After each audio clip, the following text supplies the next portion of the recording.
5 years into our marriage, on our daughter's birthday, my husband again used the excuse of being busy with work. But the next second, I saw a picture on my social media of him smiling happily while holding his mistress's son. Even my 5-year-old daughter saw it clearly. She hugged me and quietly made a wish. Mommy, my birthday wish this year is never to see Daddy again. It was 2 in the morning when Ethan finally came home. The sudden glare of the headlights slicing through the window made me instinctively cover my daughter's eyes. He leaned against the bedroom doorframe. Honey, I'm home. Why don't you wake Annie up? We can still celebrate her birthday. I used to be obsessed with these family rituals. Birthdays, holidays, anniversaries, even the smallest school function. I'd insist Ethan be there. I didn't want Annie to grow up like I did, knowing her father only through a phone screen. But now, I smoothed the blanket over my daughter, my voice flat. Don't bother. A flash of annoyance crossed Ethan's face. Chloe, I was just putting Leo to bed. That's it. Don't read into it.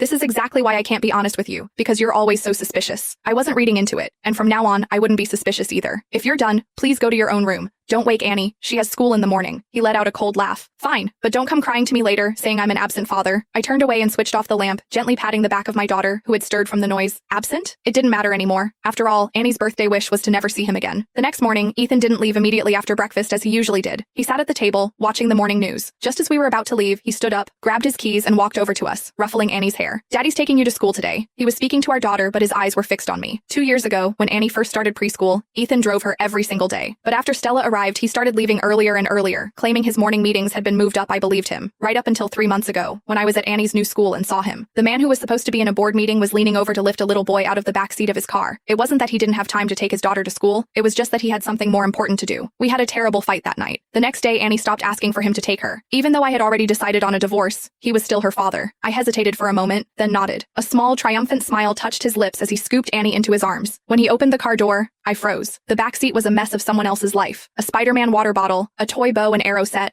a woman's shawl tossed carelessly on the leather tucked into the seat back pocket was a framed family photo. He followed my gaze and his expression soured. Stella put that there. She said it makes Leo happy. He shot me a warning look. Don't start. It's not a big deal. The old me would have shattered the frame, would have screamed and cried and demanded to know where Annie and I stood in his heart. But the new me just nodded. It's a nice picture. He stared at me, confused. You're not angry? Angry? Maybe I should have been. But all I felt was a vast, hollow emptiness. It was almost funny. How could a man as sharp as Ethan not see through such a clumsy, transparently manipulative tactic? The answer was simple. He saw it. He just didn't care. We should go, I said. Annie's going to be late. His lips tightened, but he said nothing, just opened the driver's side door. As I was about to lift Annie into her car seat, his phone rang. The ringtone was a cheesy children's song. My dad is the best dad in the world. A little boy's frantic sobs filled the air. Daddy, Daddy, where did you go?